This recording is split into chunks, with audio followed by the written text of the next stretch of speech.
I pledge allegiance to the flag of the United States of America and to the republic for which it stands, one nation, under God, indivisible, with liberty and justice for all.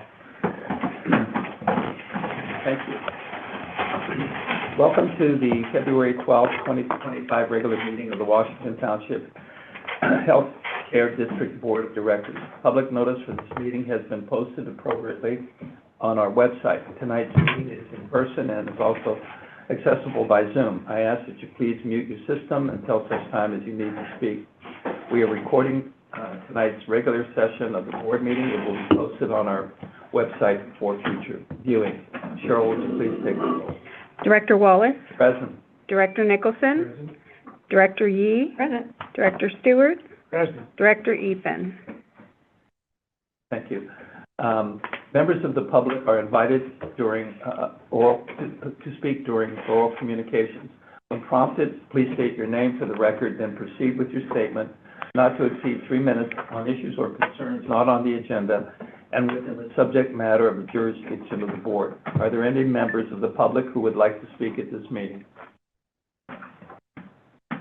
Okay. Cheryl, are there any written communications? There are no written communications. Thank you. All right, then we're going to move on to the consent calendar. The consent calendar consists of those agenda items that the board will approve with one motion unless either a member of the board or a member of the public requests to remove an agenda item from the consent calendar. If any items are removed from the consent calendar, the board will take action on the removed agenda item later in the meeting under the action item heading of the agenda. Does anyone on the board want to remove an agenda item from the consent calendar? Does any member of the public want to remove an agenda item from the consent calendar? May I have a motion to approve the consent calendar, item A? Mr. President, I move that the Board of Directors approve the consent calendar, item A. Thank you. Okay. Thank you. We have a second. Please take this roll. Director Wallace. Aye. Director Nicholson. Aye. Director Yee. Aye. Director Stewart. Aye. Okay, we're going to move into our presentation, shall we? Yeah, unfortunately, due to unforeseen circumstances, Dr. Beggy had an emergency and is not able to do the presentation this evening. So he asked that we could push it to the March meeting, and he and Dr. Agrawal will do it at that time. I know they wanted to present because it is Heart Month, and appreciate that, but I think at this point, given the circumstances, we should move it to March. Okay. All right, then, we're going to move into our reports. Dr. Saylor, good evening. Hi, good evening, everybody. Hope everybody's doing well. All right, so for the medical staff census here, we have a total of 664 medical staff. Of those, a little over half, about 363 are active. 2 are administrative, 36 are advanced practice providers, 97 are ambulatory, 9 are consulting, 11 courtesy, 1 is on leave of absence, 87 are provisional active, 13 are provisional advanced practice providers, and 44 are provisional consulting, and 1 has temporary privileges. For my report, not much has happened in the last month. We continue to deal with the high census. The ER has been very busy, and the medical staff are doing their best with that to try and get patients out as soon as possible. Doctor's Day luncheon is coming up at the end of next month. We're still working on setting up the dinner dance meeting for June 28th. And for that as well, obviously working on the elections that have to happen before June. We're still looking for candidates that have to run for a couple of positions, including Chief of Staff elect, to take over after Dr. Berry will be taking over for me in June. The ballots will be going out the week of April 14th, and they basically need to be in within a week or two. So we'll know the results soon after that. ATS, daytime teleradiology, started back in November, and we're ironing out some issues with that. As well as the anesthesia consultant, enhanced consultants are working on on giving us some advice on the anesthesia group, and we are meeting with them in the near future along with administration. The new mobile MRI has been approved and it's up and running.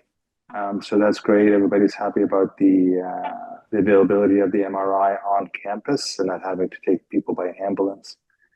And then finally, the general surgery residency program is ongoing, and also we're working out with issues there, mainly with the electronic medical records and how they're being treated. It's a completely new thing.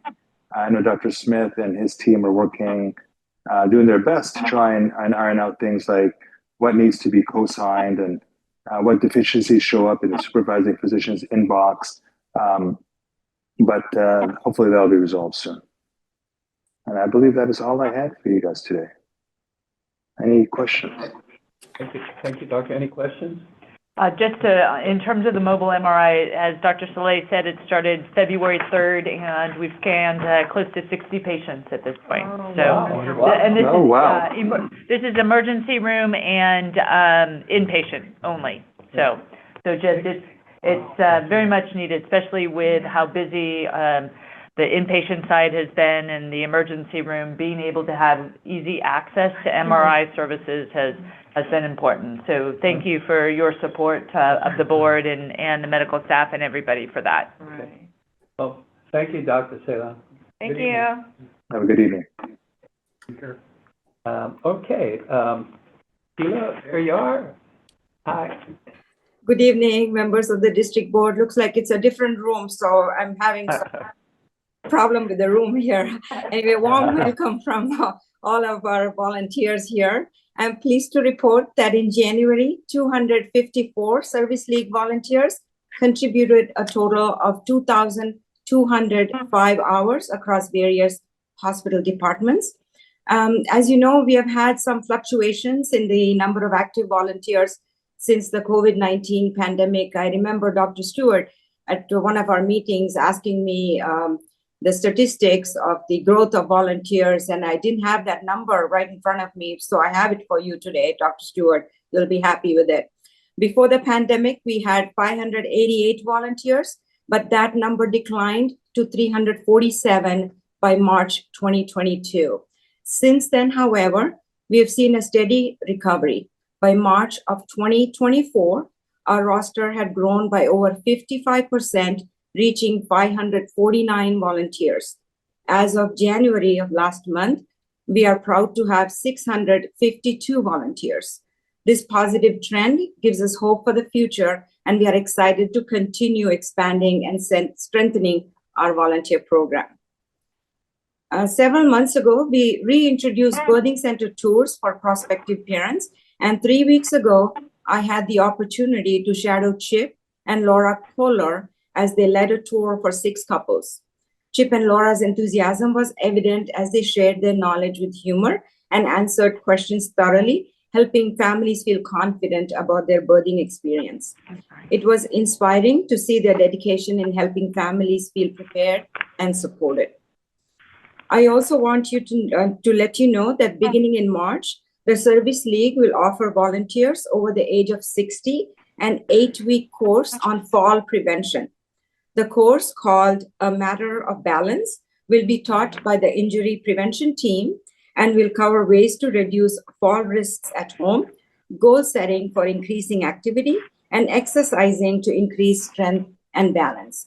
Many thanks goes to Garrett Codis, Injury Prevention Coordinator, for bringing this valuable education to the volunteers.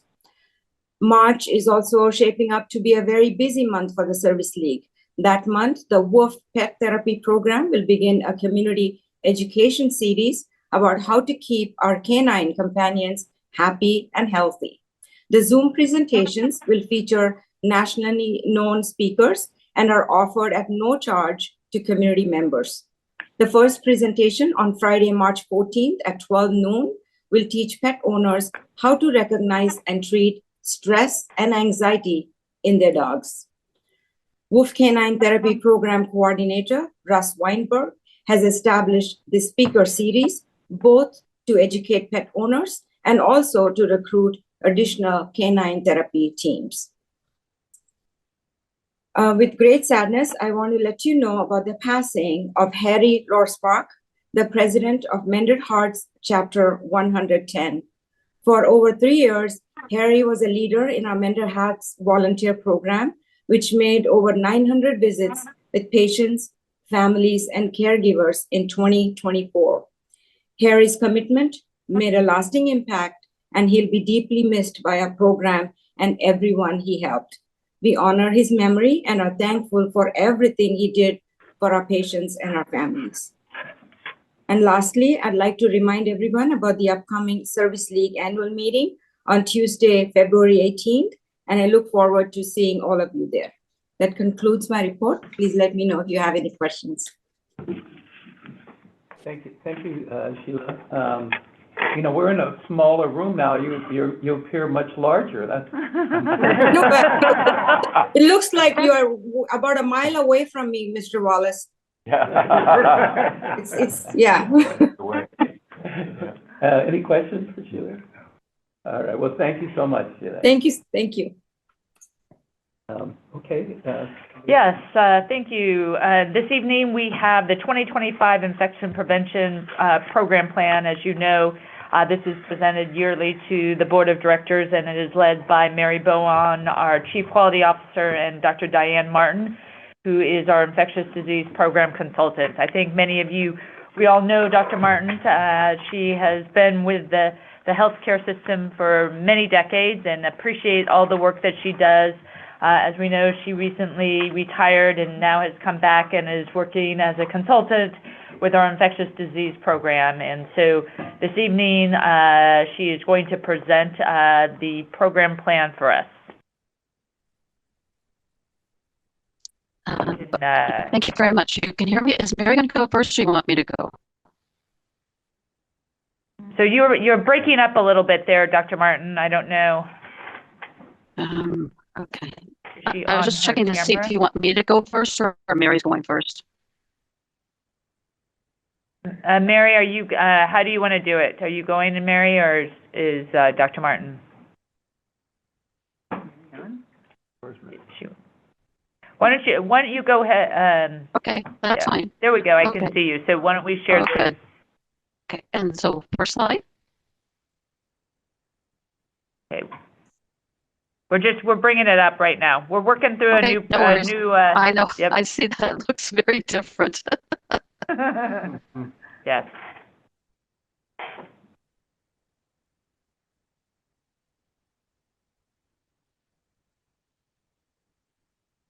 Okay. So we wanted to kind of highlight some of the areas that we're working on in terms of infection prevention program. And by way of background, the CDC estimates there's almost 2 million infections that are acquired from hospitals in the U.S. almost every year. These are called hospital-associated infections, or HAI, which we'll use going forward. So you'll know that HAI means hospital-acquired infections. And so, Dr. Martin, can I pause you for a second? You're breaking up a little bit. I don't know if you have a ability, if that's in your headset or something. It's hard to understand you.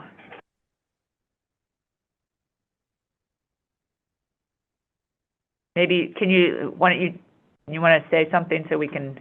Maybe she could call in. Or if you, Tree, can we see her picture? Is there a way so that we can see what? She. There. Yeah, she's there. Muted. Oh, she's muted. We see her. That's low system resource. I'm not sure what that means. Yeah, we're having a hard time. What did she say? I'm on a laptop. I can pause and go switch to my desktop computer. It would take about 5 minutes. I think that's better because it's hard to hear. If it said low resources, then you don't have enough horsepower in your computer. Sorry. Oh, that sounded like language. It is a different language. He's translating. I was trying to close my computer. Only a higher power. Yeah. Give me the number. Yeah.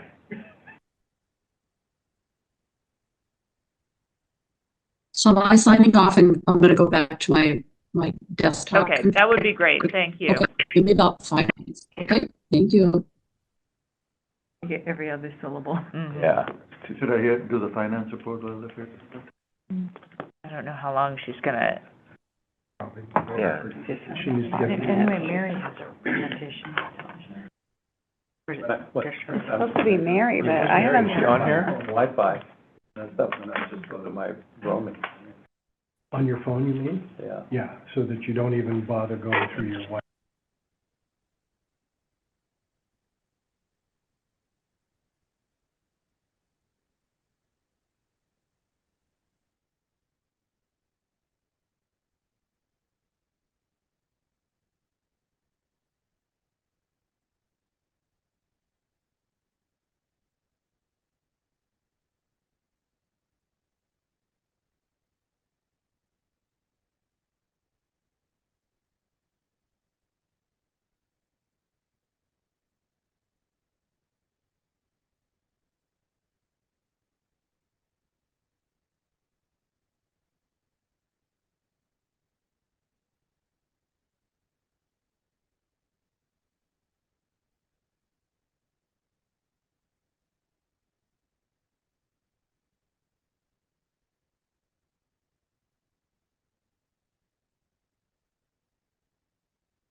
Can you guys hear me? Oh, Mary's Yeah, we on can now. hear you now, Mary. Dr. Martin, can I just, Okay. can I just put up my cell phone and you can, everybody can hear here? Code 3 neuro. So we can, so you don't cut out?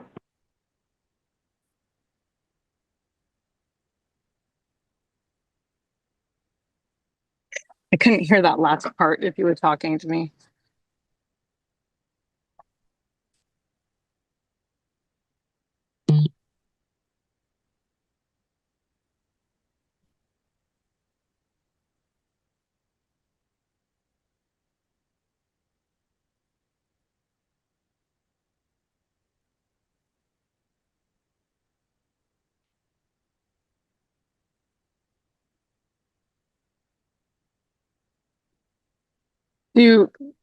I'm trying to text Dr. Martin.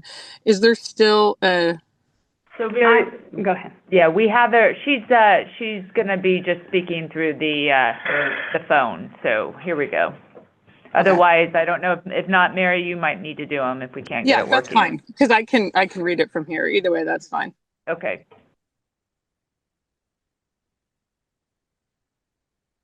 You let me know when you're ready, okay? Okay. I can just go through it. So on slide 2, which says background. Yes.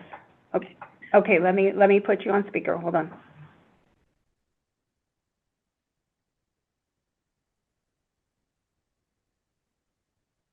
Okay, go ahead. Okay. All right. So by way of background, the Centers for Disease Control, or CDC, estimates that we have almost 2 million infections in the United States, which are acquired from being hospitalized. These are now called hospital care associated infections, or HAIs, and I may be using that going forward in some of the slides. These can also lead to higher complications, prolonged hospital stay, obviously increased healthcare costs, and in some cases, we have higher mortality because of these severe infections. So what we're encouraging is very strict adherence to infection prevention and control protocols. And we feel that this is essential to curtailing the spread of these infections in the hospital. We're also, as appropriate, looking at appropriate antimicrobial use as well. So there's surveillance, education, awareness, and we're consistently applying evidence-based infection control guidelines in hopes of reducing healthcare-associated infections.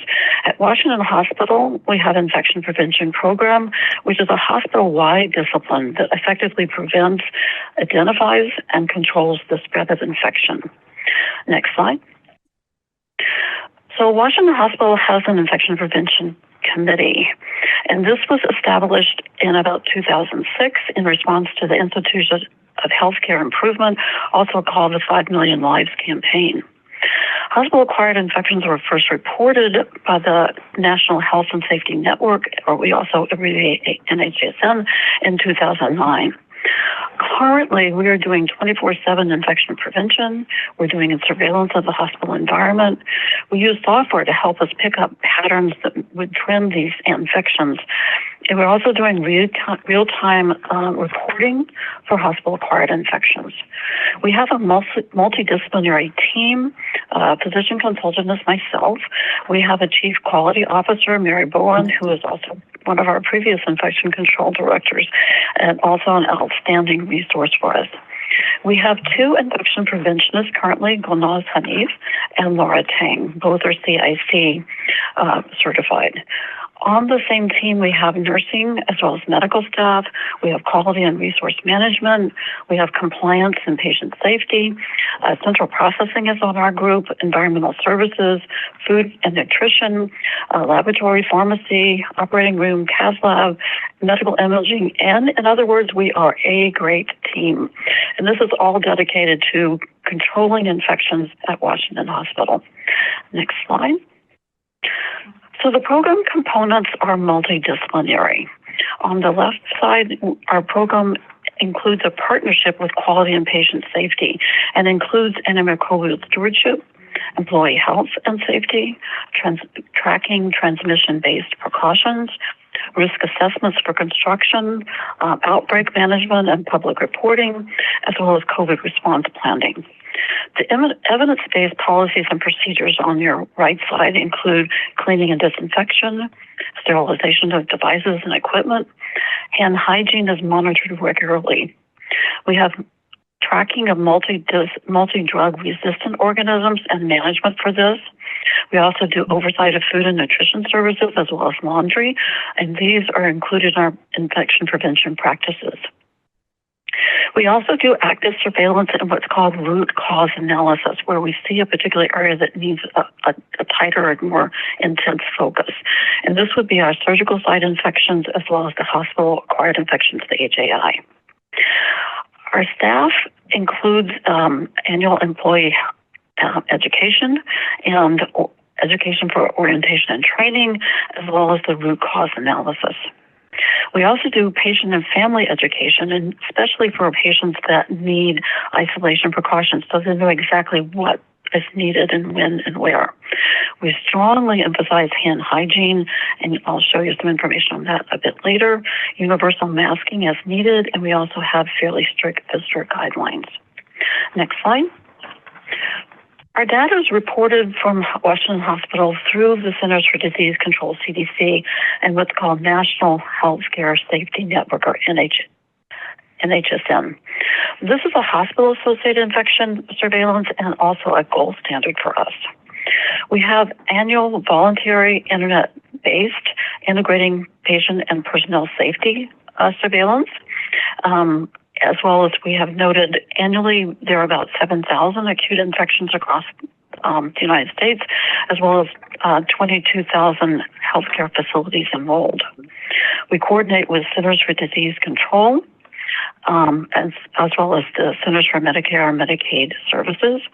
This is updated nationally data from the NSHN quarterly, and we're also acquired measurements for value-based purchasing, hospital-acquired condition reduction program, which includes catheter-related CLA, being catheter-related bloodstream infections, CA, which is catheter-associated urinary tract infections, SSI, which is surgical skin infections, C. difficile, which is a bacteria we commonly harbor in our intestines, and when antibiotics go in and knock out the normal bacteria, the C. diff is what causes a profound diarrhea and very severe illnesses in patients.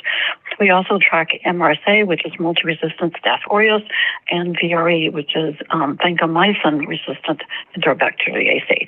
So these are areas that we monitor very closely and look for trends where we're seeing it to go up or go down. We also work with the California Department of Public Health, and they coordinate our data with NSHN on a quarterly basis. We also coordinate with Alameda County Public Health and specifically reporting communicable diseases. Next slide. These are the new infection prevention regulatory updates for 2025. One is from the California Department of Public Health, where we're doing a guidance for work exclusion for healthcare personnel who may be or are suspected to have confirmed respiratory viral infections. So it sets the standard for them when they're ill. If they're still febrile, they have to stay home. If they have reduced fever and are not continuing to be ill, after 3 days, they can return to work, but mandated to wear a mask. And we're starting this as of mid-February. We also coordinate with Centers for Disease Control, and there's mandatory COVID reporting at the local, state, and federal levels, and there's also reporting on the antibiotic use and resistance. Next slide. This is a little bit busy slide, but I'll go through it. So we do regulatory updates for infection prevention on an annual basis, and we look at what we call risk infection. In other words, what's the risk of what's going on with a procedure or with a medication? We look for contamination and exposure. So we review the data, we identify the high-risk areas, we analyze what our current state is within our hospital, and then the probability of an occurrence or an impact is assessed and then ranked. So what we have done is to identify the focus areas for 2025, which includes the viral illnesses, influenza, RSV, which is respiratory syncytial virus, and COVID. We're also carefully monitoring hand hygiene as well as what we call PPE, or personal protective equipment use and compliance. We're also looking at device-associated infections, specifically for contaminated instruments such as colonoscopy or bronchoscopy, and make sure that the scopes are maintained and cleaned on a regular and consistent basis. We also look at surgical site infections, so those that are more commonly associated with colon infections or deliveries where we're getting infections, and we monitor those very carefully. We're trying to improve and standardize our automate our infection prevention reporting. We also coordinate with antimicrobial stewardship in targeting certain high-risk infections. And one of them that we're looking at currently is carbapenem, which is an antibiotic, resistant Enterobacteriaceae, which is a particular bacteria, infection prevention. So many times we think that overuse of antibiotics can trigger this because the bugs get very resistant and then the antibiotics no longer work. So this is one that we're targeting and following very carefully. Next slide. The key practice improvement strategies that we've done or adopted for 2025. So the ones on the left side are from 2024 that we consider successful, and then the ones on the right side are the new ones. So back to the left side, we did a CDI, which is Clostridium difficile algorithm. So this helped nurses to identify which patients were at high risk, and we provided education to our staff and our providers so that they work together as a team to identify these patients and treat them appropriately. The CAUTI is catheter-associated urinary tract infection. This is ongoing. We do training competency for all the staff, primarily the RNs and the CNAs. And this would include proper perineal or groin area cleaning as well as Foley care maintenance. And we have a bundle which puts all of the points that we want to convey into a nice order set or algorithm, and we monitor compliance of that electronically and also monthly when the infection preventionist goes on rounds to each of the different units. This also provides a lot of dialogue, so if something looks like it's not clear or we need to discuss further, this gives us the opportunity to educate our staff on a real-time basis. We also have implemented electronic hand hygiene monitoring, and this is where each of us has a device on our cell phone that can as we're watching another coworker go in and out of a room, are they appropriately washing their hands? Do they use the PPE? In other words, a TB case, we're using a mask, or it's an HAI where we're using gowns and gloves.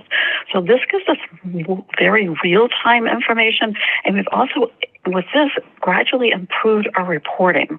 The compliance has been very good. At certain months, we're almost 100%, so we're very happy with this. So I think this is something that we also are able to provide what we call just-in-time education. So if someone on the floor is observing someone and sees that they're not doing something properly, they can go up to them and say, you know, I noticed this was happening. Do you think we could talk about it or see how we could work out so that you're aware that this is not the best practices? So on the right side, these are the new strategies for 2025. So we want to reduce the multi-resistant Staph aureus bacteremia. That Staph aureus has become resistant to many different drugs. We've updated our approach on that, and I think we'll get a good control on this. We're also looking to reduce hospital-acquired infections, colon, shoulder, eye surgery, and we have an ongoing observation surgery by our IP team. We're also continuing to reduce hospital-acquired devices, associated infections such as the catheter-related and central line, which is an IV that's used in a deeper, so it's not one that would go in your hand or your forearms. This is one that's probably more closer to the mid-chest area. And those, when they get infected, it's very, very serious. So we're working to sustain that reduction. We have ongoing standardization of infection prevention. We're coordinating, working with EPIC, and this gives us real-time information and evaluation. Next slide. So our infection control risk assessment is called an ICRA. And what we do is we look mostly in areas of construction projects to try to figure out where we can manage risk and prevent transmission of infections to vulnerable patients, as well as our own healthcare workers and hospital visitors. So patient safety is assessed in all new construction projects or renovation projects prior to initiation. And this helps us work with the construction team and make sure that we're providing best quality care. So examples of a low risk quality intervention would be like replacement of ceiling tile. Medium risk would be like updating audiovisual cables, so you're trying to get behind the walls. A medium to high risk would be like sanding the walls because the dust and the stuff getting into the air is very high risk. And then our highest risk was renovation of the pharmacy and sterile processing, which we did, and it is a beautiful facility now. So they were extremely careful with how that construction went forward, and the staff was protected, and we now have a beautiful facility. Next slide. So water management is in conjunction with engineering. So the National Healthcare Safety Data Network included water management with its annual Patient Safety Facility Survey starting in 2018, which we have continued annually. At Washington Hospital, our protocol includes temperature monitoring as well as bacterial testing because we want to prevent the growth and transmission of waterborne pathogens such as Legionella and other opportunistic infections. So Listeria, for example. So we're monitoring those on a very regular basis so that water is not contaminated because we're using that in multiple different ways in our facility. We also are collaboration with a water quality vendor, which tracks our testing facility-wide. And this is done to assess the safety of the water, and also findings are reported monthly. We also purchased a chlorine machine, which was installed and would come into use if we were detecting high levels of bacteria. So that's what that heterotrophic plate counts. So where it takes that water sample, put it on a petri dish, if you will, and we try to see if we're getting bacteria. So this is one way where the bacteria in the system, engineering monitors that, and this would be emergency management. Water management education is provided to the engineering staff at the time of orientation and then every 3 years or in between if we need to update sooner. Next slide. Next section is environmental care, and this includes the infection preventionists routinely rounding on the units in the surgery, in the ER, and monitoring compliance with hand hygiene and isolation techniques if needed.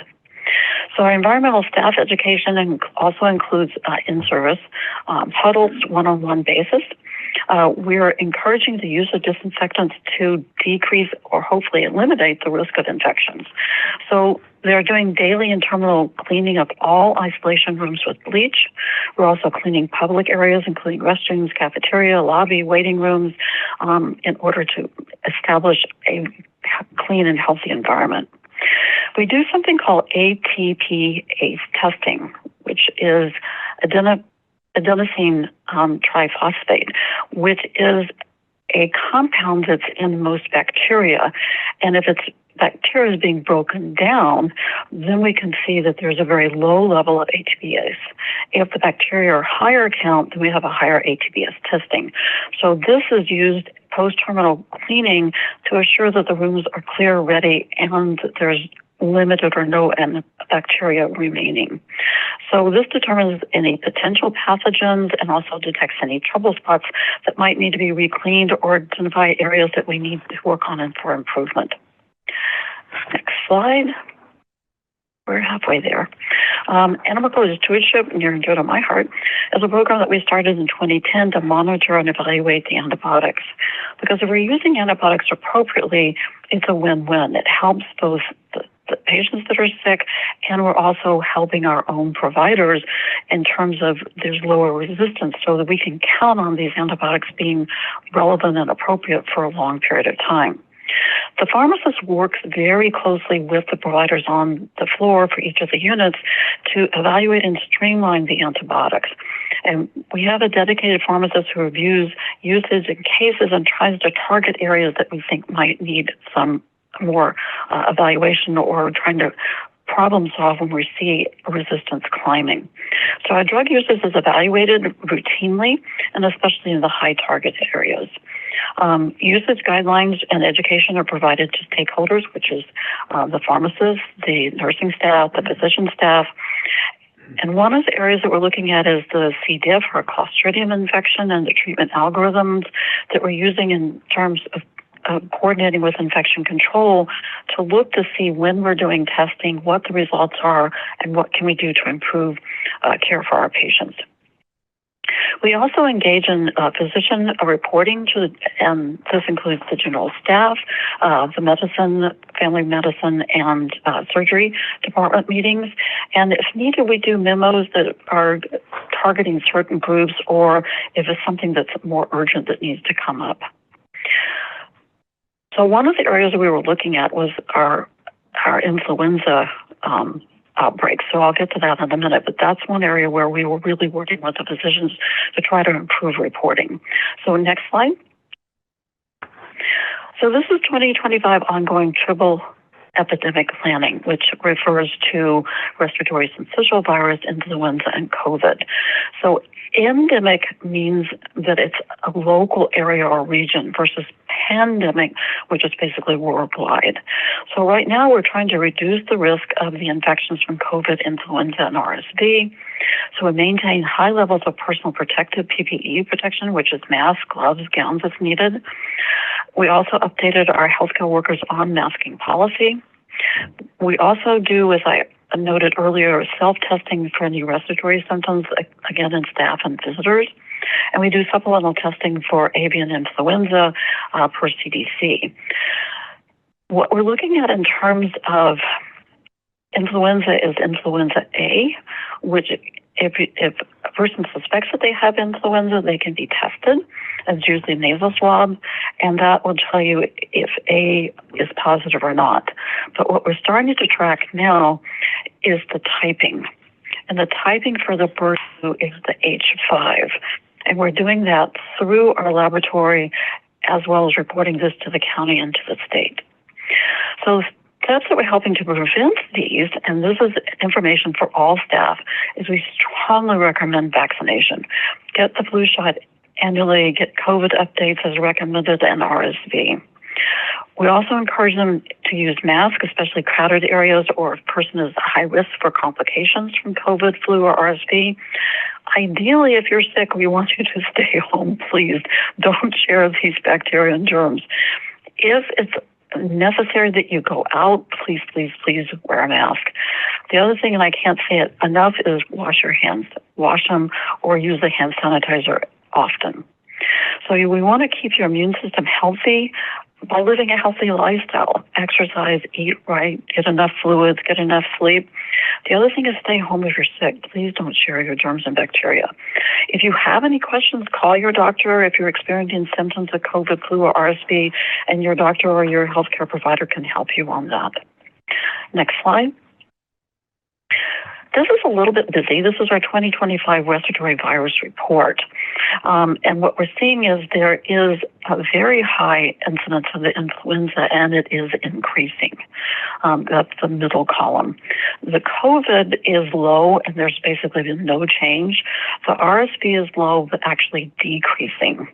So on the bottom section, you can see since October 1 of 2024, the estimates have been that there has been 24 to 40 million flu illnesses, 11 to 18 million flu-related visits, 300 to 650,000 flu hospitalizations, and unfortunately, 13 to 65,000 flu deaths. And this is based on CDC data from October 1 through February 1 of 2025.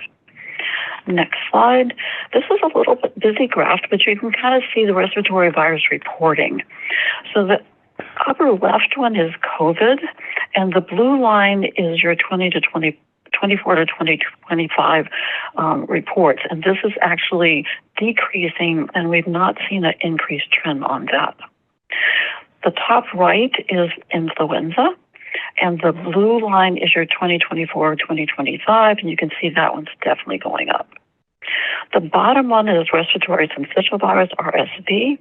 And again, the blue line for 2024, 2025 peaked a little bit in January, and since then has been gradually decreasing. Next slide. So last but not the least update is tuberculosis. So this is a preventable communicable disease that attacks the lung, but also can attack other parts of the body, such as kidney, brain, or spine. So at Washington Hospital, 100% of the employees are required to have annual TB screening. We're also collaborating with Alameda County to monitor and survey infection incidents, and it's done by county, and this is also updated by an infection preventionist. We screen all patients for suspect confirmed history of tuberculosis. This is inpatient and outpatient. The nurses have initiated airborne isolation on suspected patients, both in our offices and at the hospital. We have a continuous negative pressure monitoring in isolation rooms, which is specifically for TB. So basically the air is going out instead of recirculating in. Coordination to ensure care, medication, and follow-up. So we work closely with CDPH as well as Alameda, so California Department of Public Health, as well as Alameda County Public Health. We also provide patient education on care and medication management. And if the family is there and appropriate, then we include education to them as well. Next slide, and this is the last one. Future direction. What we want to do is maintain compliance with our hospital healthcare associated infection reporting for both CMS, which is Medicare, and CDC. Doing ongoing comprehensive multidisciplinary infection and education on our prevention rounds, which is done to the nurses, but also includes reporting to the medical departments so that they're updated. And we also send memos such as the tuberculosis surveillance when we think updates are needed. Data is reported and discussed quarterly at a clinical evaluation committee, nursing oversight committee, as well as other multidisciplinary infection committees, as well as department meetings and the medical staff meetings. So we're trying to sustain improvement by including the catheter-related urinary tract infection and the catheter-associated bloodstream infection presentation through our staff education, both with providers as well as the staff on the floor. We're also trying to maintain emergency preparedness for any outbreaks and surge management. So with that, I want to thank all of you for your attention. Thank Mary Bowen and Cheryl and Kimberly Hartz for their patience. But we've done multiple versions of this presentation, so I'll take any questions you might have. Okay, questions, anyone? No? Yeah, Diane, this is Bill. A couple of questions on influenza A. Clearly, the influenza A this season is spiking late. Why do you think that might be? And another question about that is, for those who got their flu shots early, does it make any sense to get a second flu shot this season? So I'm not entirely sure why the influenza is spiking late. I mean, we just see certain trends going on, so it could be COVID effects of people not going out or being less social or less in groups. And now as COVID seems to be getting behind us, we are going out, we're more social and more activities. So that's the only reason I can figure why it spiked a little bit late. The flu shot is supposed to be good for at least 6 to 9 months when we look at the tracking of the antibody rates. The question is, how well do we match up what the vaccine is with what the current one is? And that's a little bit of concern. So the vaccine does cover what we're currently seeing in terms of the H1 and H3, a little less so for the H5. But you're definitely better off getting a flu vaccine than not getting a flu vaccine. Thank you. Do you think we're going to see a further spike after all those Super Bowl parties? To be determined. I don't know. All right. Hopefully they're washing their hands a lot. or don't go if you're coughing or sick. Thank you, Diane. Thank you for the questions. Any reports or concerns about a bird flu? I know that Kansas City Chiefs got their bird flu. Yeah. So what the county has... Seriously, though, is there anything right now that we should be concerned about? We have seen very few of the bird flu, which is called H5. So it's an influenza A, but an H5, whereas most of our common influenza A is H1 and H3. So there have been a couple cases in Southern California, but almost all of those were associated with workers on farms or close to animals. There was one child in San Mateo about 3 to 4 weeks ago, and they really don't know why that child got that. What the county is now requesting, Alameda County as well as California Department of Health, is that we send off any of our influenza positive samples to be identified for H5. So if we do H1 and H3, then it's obviously not an H5. But any of those that are not typed or the subtyping doesn't come out positive for 1 or 3, those are all going to Alameda County as well as CDC and also California Public Health to be further subtyped so that we can hopefully, if we start to see a spike in the H5, we can identify it early on and then maybe institute some preventative measures. Okay. Thank you. Any further questions? All right. Well, thank you, Dr. Martin. Thank you for letting me present. This is near and dear to my heart. Okay. Stay well. Wash your hands. Bye-bye. Thank you, Dr. Martin. All right, next we're going to Ajay Sial is going to present the December 2024 financials. Thank you.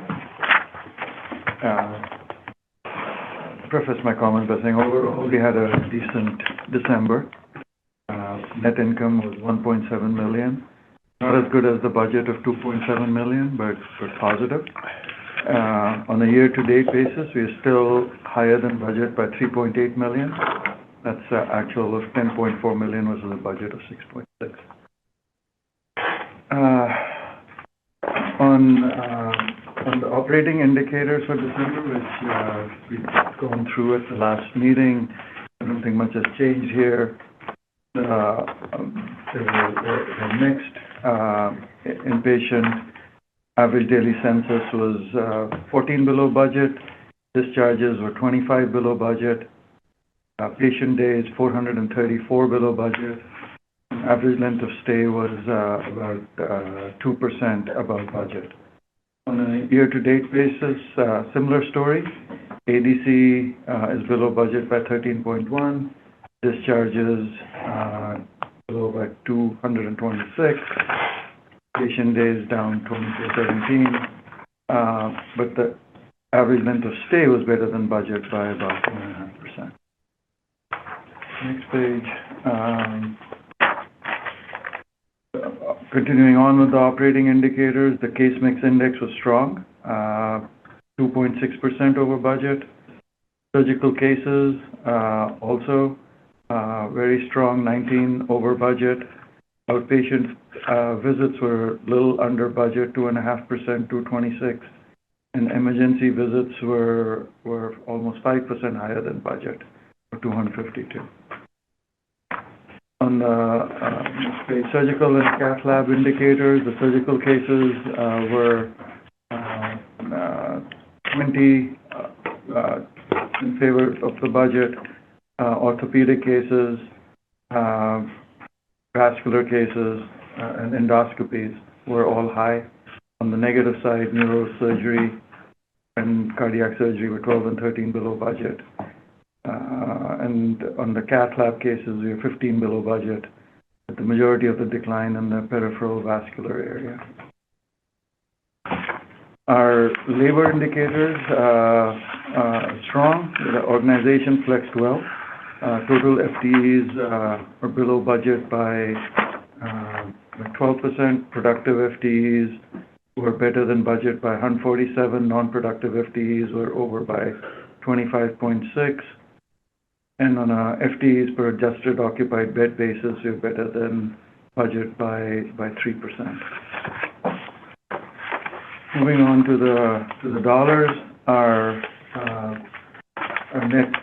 gross patient revenue was fairly close, $230 million versus a budget of $231 million.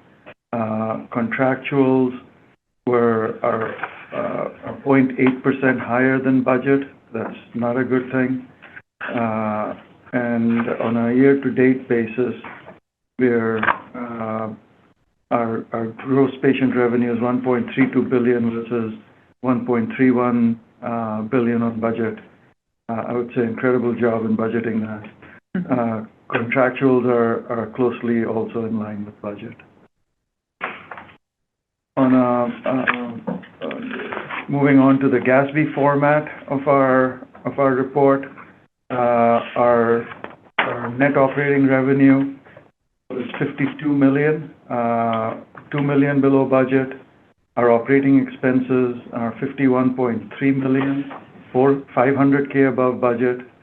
Our net operating margin $658,000, 1.3%. Versus a budget of $2.2 million or 4%. And on the net income basis, we are at $1.7 million, 3.4% versus the budget $2.7 million, which I mentioned earlier. On a year-to-date basis, we talked a little bit about this. Our gross is $1.32 billion versus actual $1.31. The net operating revenue is $309 million versus budget of $305. Net operating income $408,000 versus $3 million, and net income is $10.4 million. On the FASB format, it's very close. On the net income side, we're at 2.7% versus the 4.4 on the budget, and the year-to-date net income of 1.1 versus 1.5%.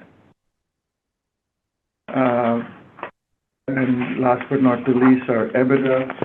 We have $4.3 million actual EBITDA for December, 8.3% versus we had budgeted a 10.5%, $5.7 million. On the year-to-date basis, it's a little closer, 6.9%, $21.3 million versus 7.7%, $23.8 million. I know I've gone through this very quickly. If you have any questions, I'd be happy to answer. Any questions? No, thank you.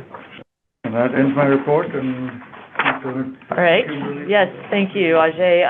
We're going to be looking at January of 2025. We had a very busy month in January. Our census, both inpatient and outpatient, has been busy, and you can see that by patient gross revenue of $241.8 million for January was favorable to the budget of $227.3 million by 6.4%, and higher than January of 2024 by 11.9%. I think overall, this is probably one of the highest gross revenue months that we've seen. I know in the last 13 months, but I think overall too, from that perspective. Moving on to trauma cases, you can see we had 169 for January, was favorable to the budget of 120 by 40.8% or 49 cases. And year to date, we're favorable to the budget by 314 or 40.6%. Inpatient trauma cases of 55 for January were unfavorable to the budget of 79 by 24. This continues that the discussion we've had of seeing many more outpatients than what we had budgeted for inpatients. Our outpatient trauma cases of 114 for January were favorable to the budget of 41 by 73 or 178%. The next slide goes into the trauma cases by activation code, and you can see that for January, we had 13 Alpha, the highest level, the most acute patients, followed by 31 Bravo and 124 Delta, and with one without any notification code. And just to remind everyone, that's a patient that was not brought in via ambulance and so came in individually and then was designated as a trauma case. You can then see year-to-date performance also on that slide. Moving on to the preliminary trauma gross revenue, it came in at $20.7 million for January and was favorable to the budget of $16.1 million by $4.6 million or 28.8%. Again, year-to-date revenue was favorable to the budget by 20.6% or $20.7 million. Inpatient trauma gross revenue of $15.3 for January was favorable to the budget of $14.4 million by 6.1%. So even though we were below the number of cases that we had budgeted, our gross revenue was higher than budget. And then outpatient trauma gross revenue of $5.4 million for January was favorable to the budget of $1.7 million by $3.8 million. So quite a bit over budget. Again, looking at our inpatient gross revenue, you can see that of $143.8 million overall. This is, again, the highest for the entire year, was favorable to budget by $5.91 million or 4.3%, and 12.5% higher than January of 2024. Year to date, we are just, gross revenue is unfavorable to the budget by just 0.2% or $1.4 million. Looking at our outpatient gross revenue, came in at $97.9 million, which was favorable to the budget by $8.55 million or 9.6%, and 10.9% higher than January of 2024.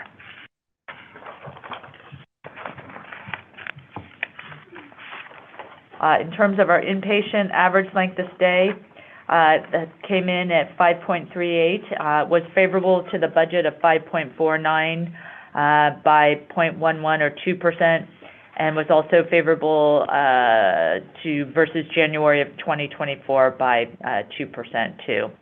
A little bit higher than some of our other months of October and November, but we did have, it was busy and having some challenges in terms of getting patients out to that next level of care. Inpatient daily census, we saw came in at 183.1, which was favorable to the budget of 180.5 by 2.6 or 1.4%, and again higher than January of 2024 average daily census of 165.6. So very busier than usual and on the inpatient side too. Also translated into our discharges, you can see January discharges of 1,069 was favorable to the budget of 1,019 by 50 or 4.9%, and year-to-date discharges were unfavorable to the budget by 2.6%, or 182. Also, in terms of patient day trends, also was favorable to the budget. It came in at 5,677 and was favorable by 1.4%. And it was 10.6% favorable to January of 2024. Moving on to our surgical trend. Also, we saw surgeries in January came in at 539, which were favorable to the budget of 514 by 25, or 4.9%, and 15.4% more than January of 2024.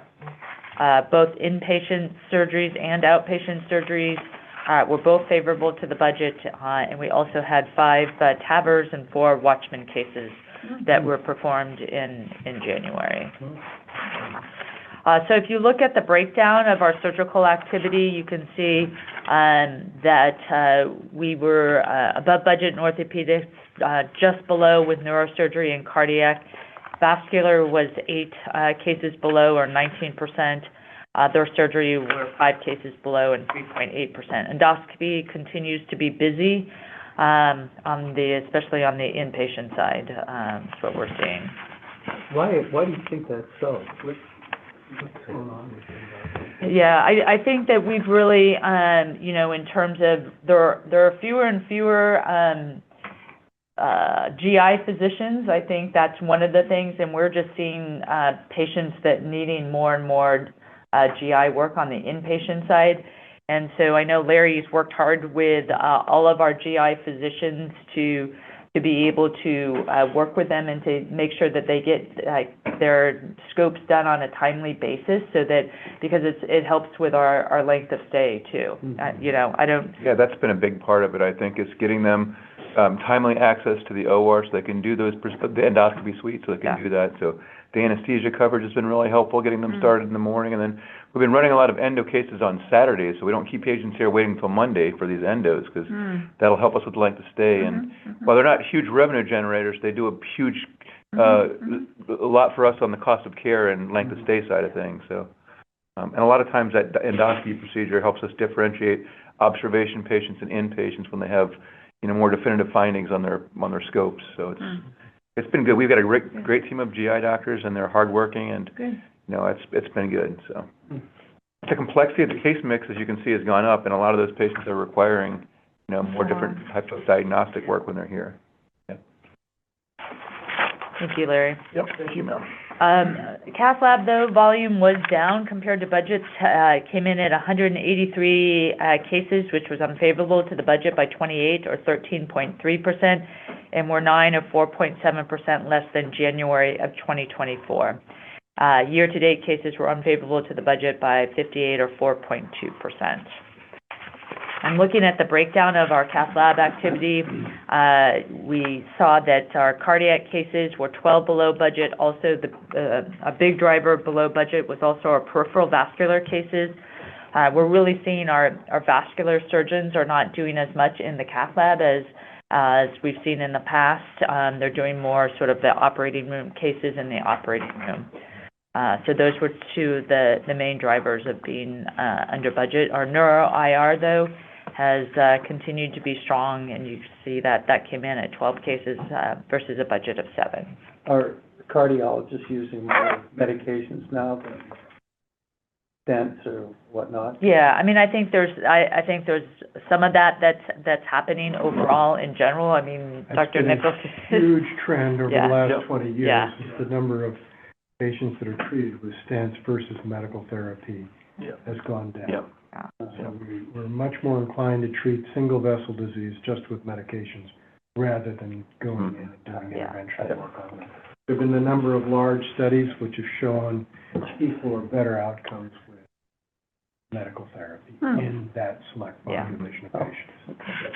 So I think we'll continue overall, just compared to, like you said, 10 years ago, what our cardiac cath lab volume was compared to today, and there's been advances in that. One vessel is the break point.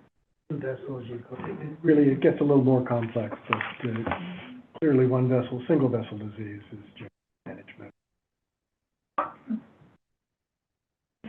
Moving on to deliveries, we did have, again, a busy month for deliveries. It came in at 144 cases, favorable to the budget by 29 or 25.2%, and were 20 or 16.1% more than January of 2024. Year to date, our deliveries were favorable to the budget by 76 or 8.5%. I will say our C-section rate was high this month in terms of 41.7% of total deliveries, so we are taking a look at that piece from it. Is it true that there are cases where you're trying to talk women out of C-section? I don't think we ever try to talk anybody out of it. I think we need to always provide them with the right information so that they can make that decision. I think that there's times when, even before we do a lot of education, I think, Terry has talked about that, our Chief Nursing Officer, of just making sure that all of our patients are aware of the positives and the repercussion of both sides of it in terms of doing a surgery versus doing it vaginally, in terms of having babies from that perspective. But then also, as we know, having a delivery can be painful, and it is a process, and working through that too. So I think it's really doing a lot on the education side of it. I obviously used the wrong word there. Yeah, I just don't, in terms of talking out of it, but I think it's really having all of our patients be educated in terms of it, and that's really what our OBs and something that's important. Understanding the risks and benefits. Right. And clearly, there are benefits to vaginal delivery for the kid. Yeah, exactly. So, especially for first-time mothers, and I think that's the piece that really educating on what that means. Mother Nature has been helping us with vaginal delivery for millions of years. Cesarean sections have only been around. Pretty low, I think. Yes, exactly, and it's a surgery, as you know. It's going under anesthesia, and all of the risks, as you mentioned, there are those that need to be taken into account. So. All right, moving on to non-emergency department outpatient trends, outpatient visits, I should say, came in at 9,508, which was favorable to the budget by 737 or 8.4%, and more than January of 2024 by 6.2%. Year-to-date visits were favorable to the budget by 325 or 0.5%. Really saw, in terms of the areas, X-ray was above budget by 7.2%. Our infusion center continues to be busy. It was up 22.9%. And then also, I think cardiac rehab has also been something we've been really looking at the staffing and working to get patients in, and that was over by 16% or 122 visits. So happy to see, the work that's being done there is really bringing in additional patients. So that's good. All right, our emergency department visits it's been a very, very busy month. Again, I think this is probably one of the highest months we've had. It came in at 5,838 visits, which was favorable to the budget by 455 or 8.5%, and were 13.9% more than the prior year. Year-to-date visits were just unfavorable to the budget by 1.1%, so very close to year-to-date. I will say that there were three areas that we really, again, I think we've seen the complexity of our patients coming through the emergency room. They are sicker. We're seeing more those different level 4, 5, and 6, which are the more complex, the sicker patients coming in. We're seeing more of those versus sort of those minimum and basic visits. So as I said, we are seeing, especially this month, a lot more sicker patients. Do you think that unemployment or job loss has anything to do with the loss of healthcare benefits and work that might contribute to the increase? When we have looked at that unemployment rate, it hasn't changed significantly yet in this area. I think it is something to look at and to follow. And as you know, usually it hits 2 to 3 months after, because most those who go on unemployment or, you know, who lose their job, they do have health benefits for a few months after that. But I do think it's something to watch. I think we are seeing a combination of, you know, the respiratory, as Dr. Martin talked about, some of that too. But I think that it's needing to look more specifically at some of the diagnoses too. What I've seen in my patient population, those who've gotten laid off, is that it's true they have benefits for a few months, but then it's fairly easy for them to access the covered California plan. So very few patients are going there. Almost everybody is having insurance. Of course, the whole contracting structure, right, hospital facilities you might be able to go to changes. So I don't, very different than what we were seeing 10 or 20 years ago when patients really didn't have the option other than COBRA, which is extraordinarily expensive. Right, very expensive. I think it's something to watch, though, and continue to look at the diagnoses and see what's coming through our emergency room, too. All right, moving on to the gross revenue recap, very much aligning with what we saw in the cases, except in a couple of areas. Yes, our surgical services were over budget in terms of number of cases, but you did see there's a high number of endoscopies that have lower gross revenue. So the mix was less, mix was different in terms of that. So surgical services was above budget by 1%. The cath lab cases, I know our cases were below budget by 13%, but you can see the cath lab gross revenue was up 10.8%. Some of that is with our neuro IR and in terms of driving quite a bit of that. Then you can see birthing center cases were up and gross revenue is up also 12.7%, and also emergency department up 31.7% and ancillary up 6%. So very much aligns with sort of some of those areas. Moving on to our payer mix, a few challenges here on the payer mix. Overall, government-sponsored payers made up 75.2%. This was in terms of unfavorable to the budget of 74.6%. You can see that we had less Medicare, but more Medi-Cal patients coming in at 21.4% versus 20.6%. HMO was above budget at 3.5% versus 1.7%. BPO was under budget at 18.4% compared to 20.8% of what we budgeted. And then self-pay was up slightly at 2.2%. Again, we continue to look at that with our trauma volume and looking at that payer mix, and it takes us some time to get the payers worked out a lot with trauma. And then VA and TRICARE came in at 0.7% compared to a budget of 0.8%. Overall, in terms of our productive FTEs for January, we're favorable to the flex budget by 186 or 13.3% at 1,398.5 FTEs. Our non-productive FTEs were over budget. Again, we did have some holidays in January, and as it fell, I think, on that Wednesday, and many took the next other days off. So we had non-productive FTEs were unfavorable to fixed budget by 22 or 7.9%, came in at 276.8 FTEs. Looking at our total FTEs for January, they were favorable to the flex budget by 9.8% or 164.2. Total FTEs for adjusted occupied bed did come in at 5.44. If you remember, December was 5.77, so it's favorable to the previous month and also favorable to the budget of 6.12.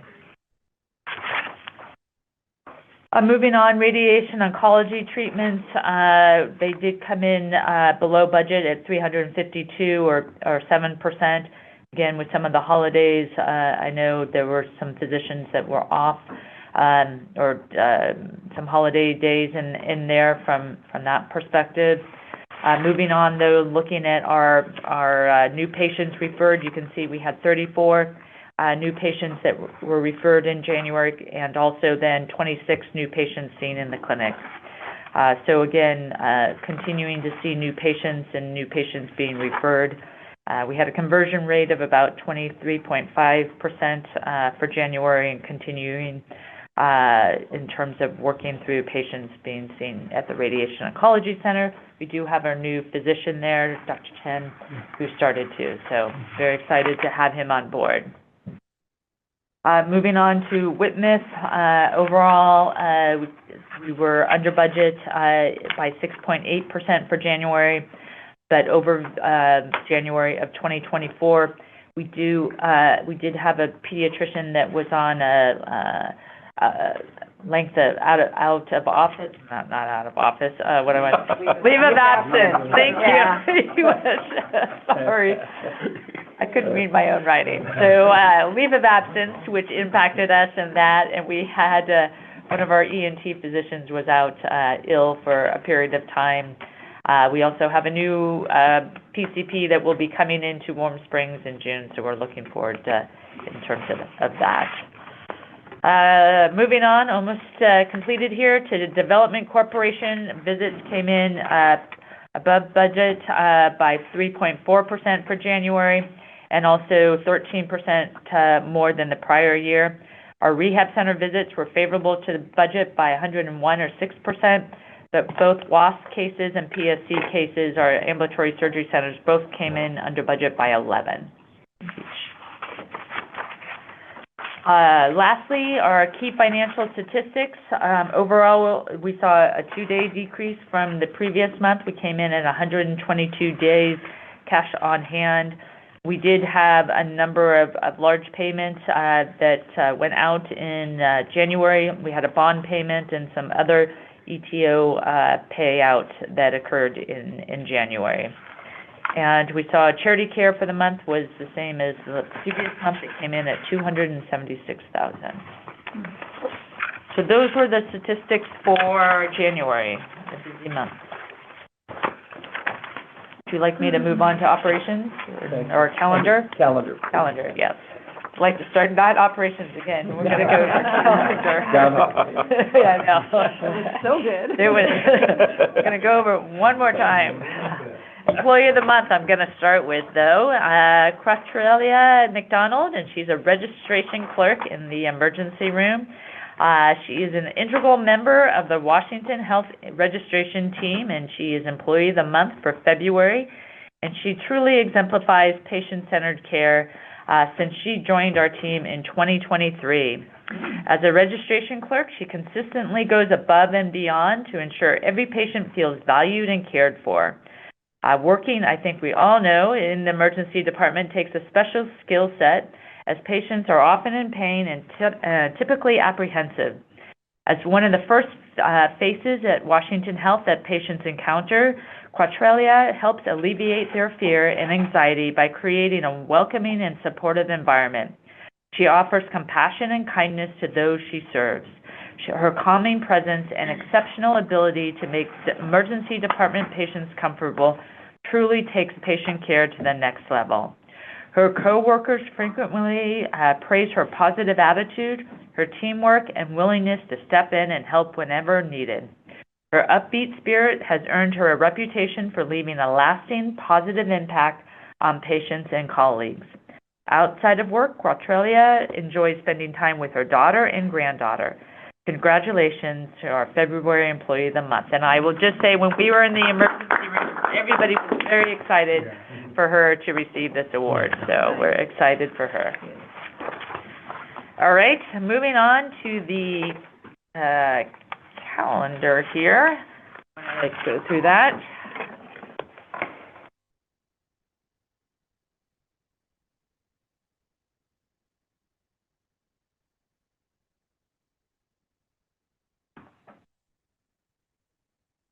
The month I have a lot of things that, yeah. here we go. There somewhere, yeah. Yep. All right, starting in January, you can see that Dr. Gedapali, she's internal medicine, she did a Facebook and YouTube with New Year, New You, essential health screenings for every age, which is always important. She had over close to 400 views on Facebook and YouTube. Angus Cochran and I were out in the community talking about doing some health system updates, and we were both at Kiwanis Club and also at the Lions Club this past month. And you can see Dr. Victor Chen, who is our new radiation oncologist, who joined us, and we had a wonderful open house for him with both UCSF and Washington and many others who joined us. And then Dr. Sehgal, Rajiv Sehgal, our neurosurgeon, talked about understanding low back pain, and he had over 1,000 Facebook and YouTube. Everybody needs that. So very much an important topic that will continue to be looked at, I am sure, going forward. We've had our diabetes education presentation in January 28th at Acacia Creek. You can see we were also, Dr. Zahner presented on the 31st about sports safety to the Newark Little League at the Danielson Clinic in Newark. Dr. Morrison was out and talked about minutes with a doc and talked about responding and the importance of first responders. Also, our trauma team was out doing Stop the Bleed training, which I continue to hear great feedback from our community organizations about the training that's being done. And Dr. Harsh Agarwal, cardiologist, talked about the Watchman procedure, and that is actually tonight. That is happening, or has happened. You can see some pictures in terms of presentations. Donor.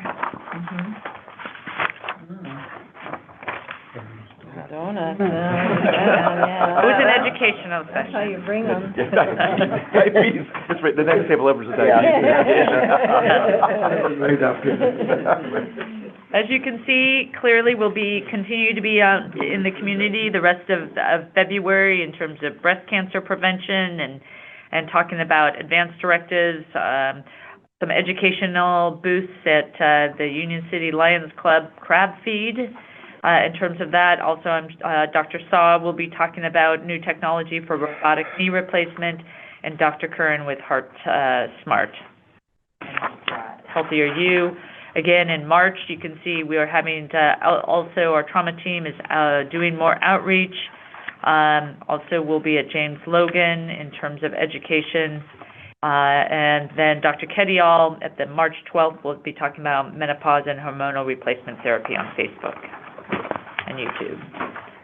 I do just want to mention we will be partnering with Union City. I think Angus Cochran had presented about higher incidence of heart disease in Union City, so we will be partnering with them in terms of promoting physical activity. So excited to be doing this partnership with Union City on this. Keep going. I know Jerry's going to join us in just a minute to talk a little bit more about our new brand and the rollout. I do just want to say, just to touch base, our charitable foundation, the trustees on January 28th dispersed to the health system $5.3 million, which was wonderful in terms of supporting our programs and our cancer center. They've really done a great job in raising funds to help to support some of our strategic initiatives. And then also I want to remind everybody of the golf tournament on May 12th. All right, I do want Jerry Randrup, our Marketing and Communications Director, is just going to quickly go through. In January, we launched our new name and logo, and want to just, we did it both internally and externally, and really want to thank Jerry and her team. She has a very small and mighty team that has taken on quite a bit, and very excited. I've been hearing wonderful compliments throughout the community about our new name and brand. So, Jerry, I'm going to turn it over to you to do a few slides. Yes, this will be quick. Thank you so much for giving me the opportunity to provide a quick overview of the brand rollout to date. Kimberly, I was just looking at the reports, and our new name video, which we will see momentarily, received over 11,000 views on across all the channels hosted on YouTube. So super excited about that. Good evening, board. I'm going to share 2 videos with you. We will open and close with brief videos, and I'll give you a quick flyover of the things that have occurred to date, with much more happening in our phased approach. All right, Shri, let's go ahead and go to the next slide and launch that first video. Hello, I'm Kimberly Hartz, Chief Executive Officer of Washington Health. Yes, Washington Health, our new name. From our opening as an independent community hospital, we have remained a steadfast pillar of care, service, and trust for our community. Today, we are an integrated health system that includes a medical group, outpatient services, and centers of excellence in orthopedics and neurosurgery. We have affiliations with UCSF Health for oncology and cardiovascular surgery, a birthing center, and a neonatal intensive care unit. More recently, a trauma center serving Southern Alameda County. Washington Health encompasses who we are today and our direction for the future. Healthier communities with access to a full range of healthcare services, including academic-level care close to home. Our new name reflects our commitment to delivering care that is rooted in our history while advancing toward a healthier future. Washington Health better represents our new mission to deliver exceptional, accessible, and personalized care to enhance the health and well-being of our diverse community. Washington Health also proudly honors our legacy, from our humble beginnings as the only hospital serving our community to the comprehensive health system that meets the diverse health needs of our community today and for future generations. Our new mission, vision, values, and brand will transition over the next few weeks and months, allowing us to remain steadfast stewards of our resources, replacing materials including publications and signage over time. I hope you will share in our excitement for this new chapter in healthcare. Washington Health stands as an independent, integrated health system created by the community, for the community. We're here to serve you, your families, and future generations with unwavering dedication and a shared commitment to building a healthier future for everyone. You want to stand up? Well, we got through that. I know we've had a few video or audio challenges tonight, so thank you for that. This really is to tell you about some of the resources and tools that we've put together for our staff, and we base those on the intranet. And so anyone across the health system with access to the intranet can go to this new page and grab the tools that they need, whether it's our logo files, PowerPoint templates, Zoom backdrops, those sorts of things. Next slide, please, Shri. Externally, I think you've heard about our new email addresses. They went live at the end of last month, and the new website. We've done a number of things here I won't read you through because we're going to see some visuals. Let's go to the next slide, please. Here's an example of our letterhead and memo template, an envelope, a business card. I was delighted to see the new logo and format in the financial reports tonight. Thank you so much. Next slide.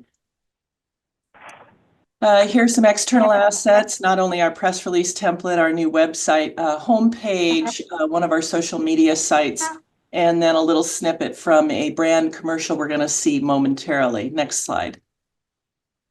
A few other things are happening. Our annual report will be landing in mailboxes around the district, 130,000 some mailboxes very shortly.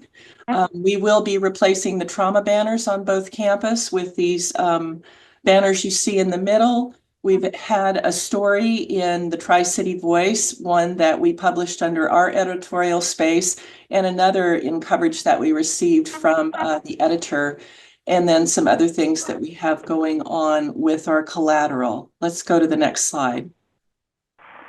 So this is the brand campaign, and I think some of the feedback I have been getting before would be from anyone whose mic is open other than in the room. So I'm going to close mine off. Before I do that, I'm going to give us all a moment to say goodbye to a brand that served this health system very well.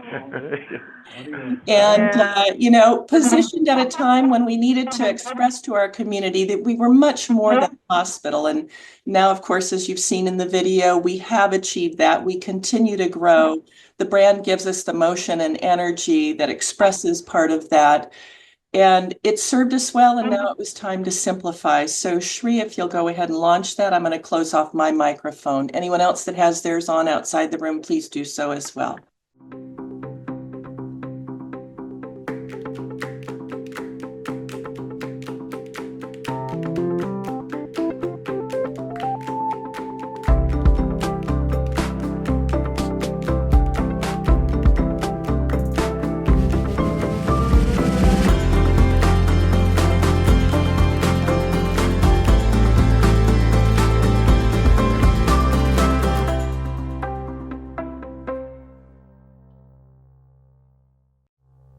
And I believe that concludes our presentation, Shri.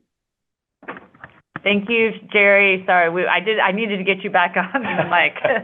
So thank you very much. Really appreciate all the hard work that you and your team have done. It really has taken us to that next level, so really appreciate it. Thank you. One question Dr. Stewart has. Go ahead. Today I read the Tri-City Voice, and on the back page of the Tri-City Voice was the logo and Washington Health.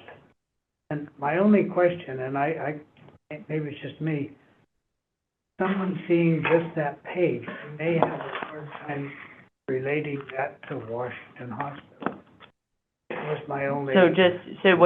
Some people may not know. Well, I had the same thought when I saw that. It needs a photo. It needs something to ground it back to the I see what you're saying. To the hospital itself. I know, and everybody here knows, and I'm sure, I love this program. I love the way it's going. I love the way it is. But somehow we need to have people understand that it's Washington Hospital doing this. Somehow, just when it's on its own by itself, it needs to somehow connect back, so that if you've seen it and you haven't seen anything else, that's what you're saying. Okay.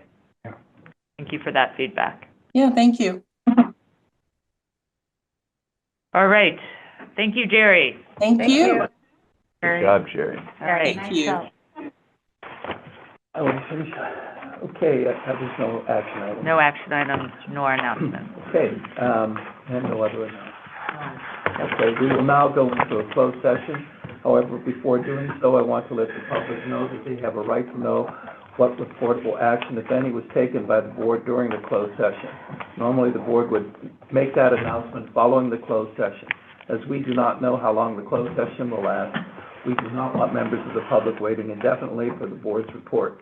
Therefore, we ask that you contact the district clerk tomorrow. She'll be happy to respond to any inquiries about reportable board actions. Our minutes will continue to reflect any reportable actions taken. Thank you, and the board will now adjourn to a closed session.